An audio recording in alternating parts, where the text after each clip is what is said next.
Ya, terima kasih. Assalamualaikum warahmatullahi wabarakatuh. Selamat pagi, salam sejahtera untuk kita semua.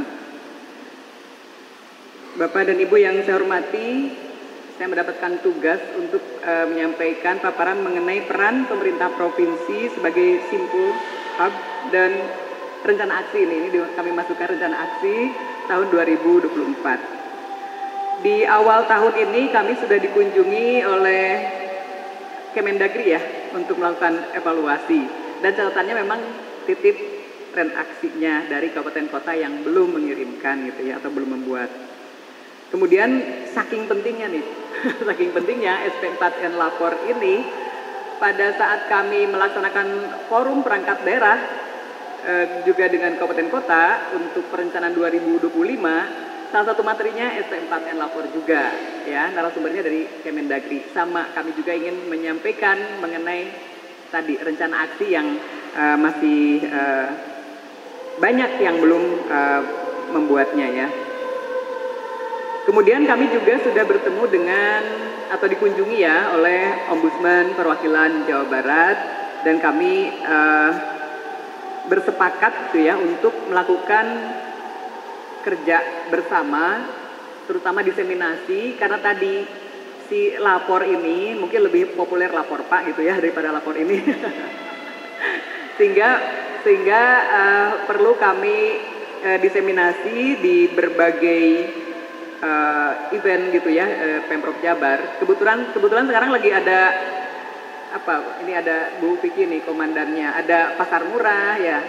Ada apalagi Opadi apa gitu ya yang dengan Bulog. Nah, tim kami buka booth gitu untuk diseminasi SP4N Lapor, dan juga kami membuat kanal baru namanya Aduan Warga di Sapa Warga. Sebenarnya kami sudah menahan jangan sampai ada aplikasi baru gitu ya untuk aduan. Tetapi tadi banyak yang sulit menyampaikan aduan ke SP4N Lapor. Jadi masuknya ke akun medsos pimpinan Pak Gubernur gitu ya. Sehingga akhirnya ya sudah kita buat kanal baru, dan rencana ini sedang proses integrasi. Jadi tim kami sudah komunikasi, sudah berkirim surat ke Pak Asisten Deputi untuk mengintegrasikan yang Sapa Warga ini dengan SP4N Lapor. Sapa Warga sendiri kami integrasikan dengan TRK, jadi tunjangan remunerasi kinerja, yang laporan hariannya kinerja ASN Jabar ya, sehingga bisa dipantau langsung oleh pimpinan aduan-aduan yang masuk. Jadi seperti itu upaya kami. Jadi kami tidak apa ya, ditantang juga oleh Pak PJ Gub. Apakah semakin banyak laporan semakin apa ya, misalnya merasa atau aduan itu merasa repot atau enggak gitu. Saya sampaikan kalau laporan sedikit itu tidak menunjukkan bahwa pemerintahan itu baik gitu ya. Jadi ya kami siap dari sisi pengelola. Nah, mengenai peran pemerintah provinsi ini ada dalam peraturan Menteri Pan-RB nomor 46 tahun 2020 tentang roadmap sistem pengolahan pengaduan pelayanan publik nasional tahun 2020-2024 ya. Fungsinya yaitu mempercepat proses penyelesaian pengaduan melalui koordinasi dan kolaborasi antar instansi. Kami biasanya mendapatkan laporan harian untuk aduan yang masuk ke SP4N Lapor dan juga ke Sapa Warga ya. Dan tentunya tim kami di bawah Bu Vicky ini akan melakukan juga komunikasi dengan kabupaten kota. Jadi istilahnya intervensi dan monitoring aduan kabupaten kota. Kemudian meningkatkan efisiensi sumber daya dan dalam berbagai pelaksanaan program seperti penguatan kapasitas, komunikasi dan public engagement ya. Dan ini juga kami sudah lakukan juga. Kami membentuk tim dan keliling ke kabupaten kota ya, dan juga ke perangkat daerah. Kalau di kami SDM-nya ditunjuk Pranata Humas ya, kalau di provinsi ya Bu Vicky ya. Pranata Humas ini merangkap ya kehumasan, merangkap PPID, dan juga merangkap mengelola SP4N lapor. Kemudian meningkatkan kualitas pengolahan pengaduan melalui supervisi yang jelas dan terukur dan juga melaksanakan program bersama bagi instansi pemerintah yang berada dalam sebuah simpul atau hub. Nah, ini jumlah dan status laporan untuk khusus perangkat daerah. Ini masuk dari dua kanal ya, SP4N lapor dan Sapa Warga. Jadi ini yang total semua aduan ada 545 aduan, ini dari 1 Januari sampai 1 April. Kemudian yang saya bacanya dari bawah ya, yang ditunda atau diarsipkan ada 9, kemudian ini dari Sapa Warga ada 261, kemudian aduan bukan wewenang ada 23, kemudian total aduan ke perangkat daerah Pemprov Jabar ada 252, aduan selesai ada 147, kemudian masih dalam proses ada 68, dan belum ditindaklanjuti ada 37. Jadi ini semuanya sudah terverifikasi. Nah, ini jumlah dan status laporan untuk perangkat daerah. Ada top 10 ya, kategori di SP4N lapor, yaitu yang terbanyak adalah infrastruktur jalan, kemudian topik lainnya, hak pekerja, apalagi ini menjelang Idul Fitri pasti banyak yang lapor THR belum dibayarkan gitu ya. Kemudian ya jalan berlubang, penerangan jalan, pencemaran lingkungan, kemudian hal lainnya yang berkaitan dengan infrastruktur jalan, kemudian juga mengenai ketentraman, ketertiban umum dan perlindungan masyarakat, infrastruktur pendukung dan hal lain yang berkaitan dengan hak pekerja. Kemudian top 10 perangkat daerah ya yang banyak dilaporkan atau diadukan di SP4N lapor, yaitu Dinas Tenaga Kerja. Ya, jadi karena tadi infrastruktur, ternyata setelah kami pilah-pilah, infrastruktur itu ternyata banyak kewenangan kabupaten kota gitu ya. Sehingga ini kami tentunya dialihkan ke kabupaten kota. Jadi yang tertinggi Dinas Tenaga Kerja, kemudian Dinas Pendidikan, Dinas Bina Marga dan Penataan Ruang, kemudian Dinas Perhubungan, Badan Kepegawaian Daerah, Dinas Sosial, biasanya soal bansos ya, kemudian Bapenda, Dinas Lingkungan Hidup, Bapeda, dan Dukcapil.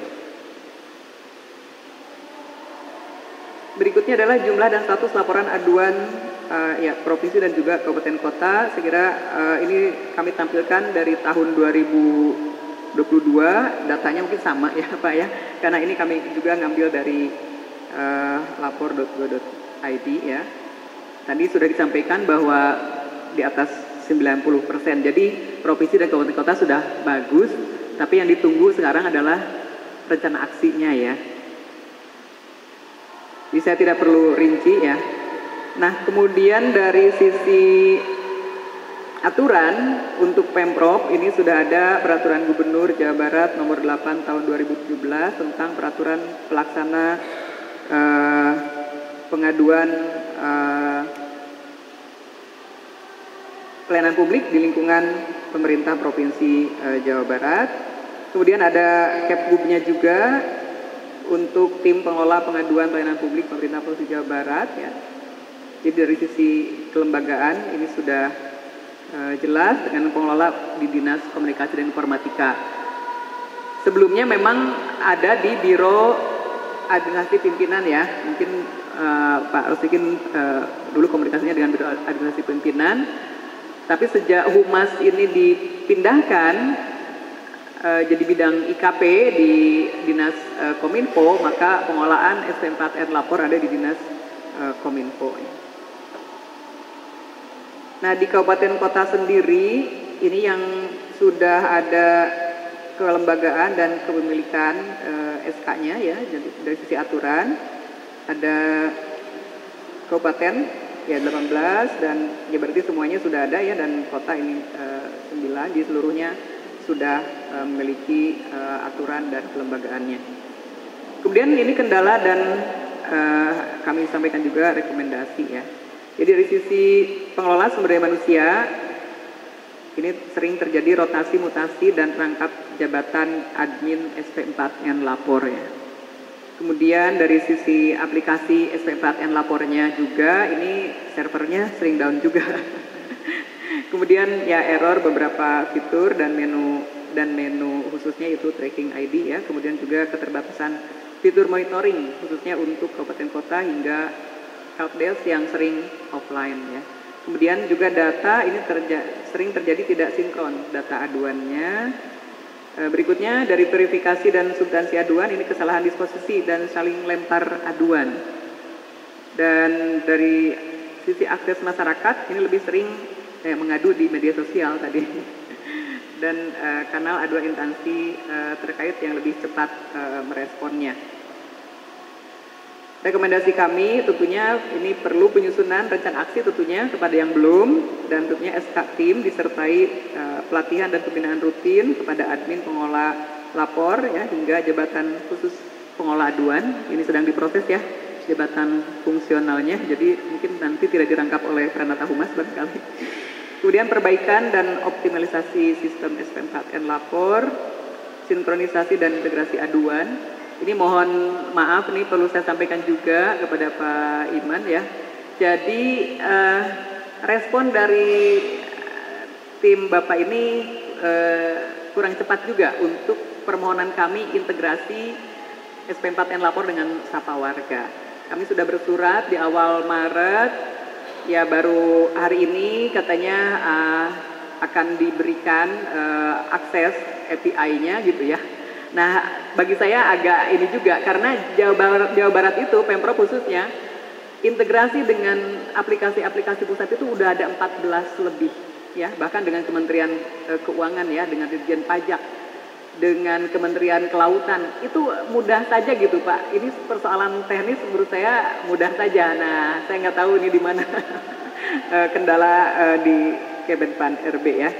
Nah, tapi sekarang udah ada perkembangan, sudah ada titik terang, dan Pak Sekda sekarang kebetulan sedang berangkat ke sana, ke Kemenpan RB, dan beliau juga akan menyampaikan juga kepada deputi dan asisten deputi. Kemudian tentunya kita harus melakukan evaluasi kinerja secara teratur untuk memastikan kualitas dan kuantitas tindak lanjut aduan yang efektif dan efisien, dan layanan aduan terintegrasi termasuk di dalamnya layanan kedaruratan. Kita disampaikan bahwa di negara-negara lain sudah ada layanan kedaruratan ya, dan Jabar ternyata cukup aktif juga 112-nya di kabupaten kota. Saya kira kabupaten kota sudah cukup bagus. Kami pantau juga kalau ada akun di medsosnya ya kami follow juga, ingin tahu ya sejauh mana layanan kedaruratannya. Kemudian juga ada kami untuk Sapa Warga ada hotline Jabar juga, hotline Jabar, dan di setiap perangkat daerah ada live agentnya. Bahkan untuk cuti Idul Fitri kami tetap akan memberikan layanan untuk hotline Jabar. Di Sapa Warga itu untuk selain ada aduan, ada juga nomor ya kedaruratan. Seluruh nomor kedaruratan di kabupaten kota kami simpan di situ, termasuk juga khusus untuk hotline BPBD kebencanaan, dinas sosial ya untuk juga kebencanaan dan bantuan, dan juga dinas kesehatan untuk darurat kesehatan. Nah, ini rekap kegiatan kami di tahun 2023. Ini kami ada roadshow pembinaan SP4N lapor ke 27 kabupaten kota serta 46 perangkat daerah di pemerintah Provinsi Jawa Barat. Kemudian di 2024 ada diseminasi layanan aduan dan hotline terintegrasi Sapa Warga. Ini beberapa kali kami lakukan. Kemudian ya rapat dengan perwakilan Ombudsman perwakilan Jawa Barat untuk koordinasi monitoring penanganan pengaduan melalui SP4N lapor. Kemudian juga dengan Kementerian Dalam Negeri, ya bahkan kami juga mengadakan rakor ya, forum perangkat daerah. Ini salah satu materinya SP4N lapor, dan tentunya jadi narasumber juga di beberapa kegiatan di kabupaten kota. Berikutnya mengenai Sapa Warga ya. Jadi Sapa Warga ini pertama launching untuk bisa digunakan oleh seluruh warga masyarakat pada akhir 2022 yang waktu itu diluncurkan untuk pajak kendaraan bermotor gitu ya. Namun sampai sekarang berkembang terus. Jadi untuk pendidikan, kesehatan, kependudukan, ketenagakerjaan ini sudah ada di Sapa Warga, dan di awal Januari kami luncurkan aduan warga, termasuk di dalamnya nomor-nomor darurat dan juga hotline. Berikutnya ini aduan yang masuk di Sapa Warga dan di media sosial ya. Ini kami masukkan di ST4N Lapor. Gitu ya. Kemudian tadi seperti saya sampaikan dipantau di TRK ya. Untuk kinerja harian ASN Pemprov Jabar. Kemudian untuk rencana aksi ini sudah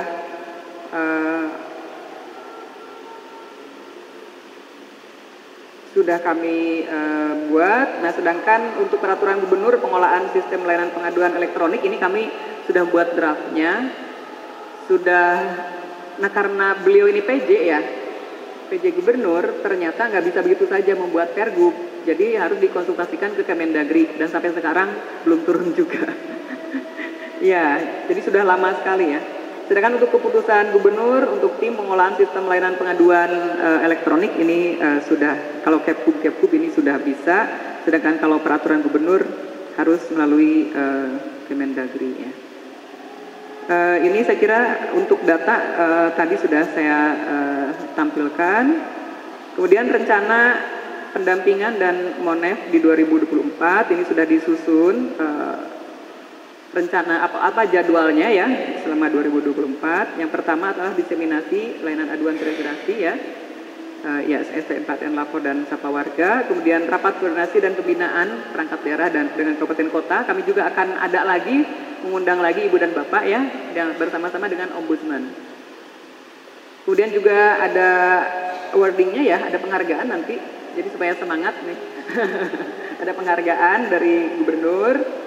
Dan tadi juga disampaikan bahwa pengolahan SP4N Lapor ini masuk di reformasi birokrasi ya, indeks RB, dan juga dari sisi aplikasinya masuk di arsitektur SPBE. Jadi memang harus benar-benar kitanya serius gitu ya dari sisi aplikasinya, pengolahan pemanfaatan di kita. Kalau integrasi juga pasti ditanya, karena kalau SPBE sekarang kan udah ditanya sampai ke integrasi. Jadi udah integrasi belum gitu ya.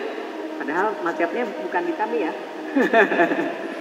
Mohon maaf nih, sekaligus saja kritik ya.